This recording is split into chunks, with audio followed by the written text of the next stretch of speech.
So, ang issue ng aking Supremo Air 5K ay ayaw niya mag-charge dito sa Type-C.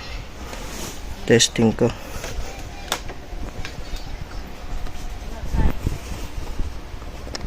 Ito, isasaksak ko na siya. Ayan. Ayaw niya mag-charge. Hindi siya umiilaw. Dapat mayroon siyang red dito na nagbi-blink. Dito banda. So, try ko i-open. Tanggalin ko muna.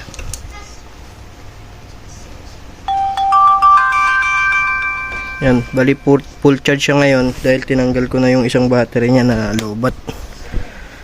Charge ko siya.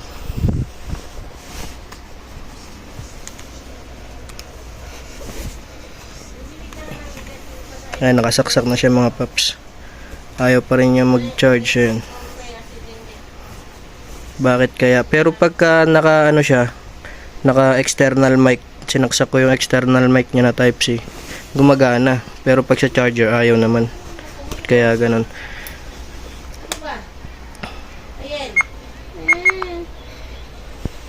Kaya ang ginawa ko mga paps ay bumili ako sa Shopee ng dual slot charger.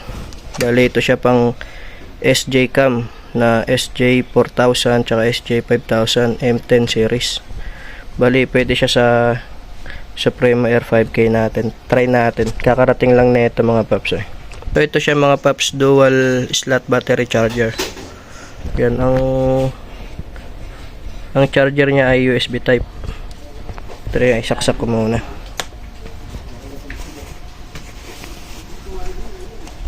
Yan, gumagana siya mga paps. Ayun, may kulay green. So, ilalagay ko yung battery ko na low-bat. Ito yung low-bat kong battery. Try natin.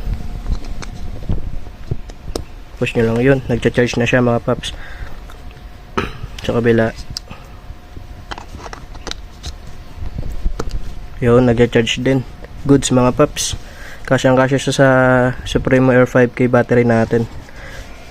Itong charger na SJ Cam.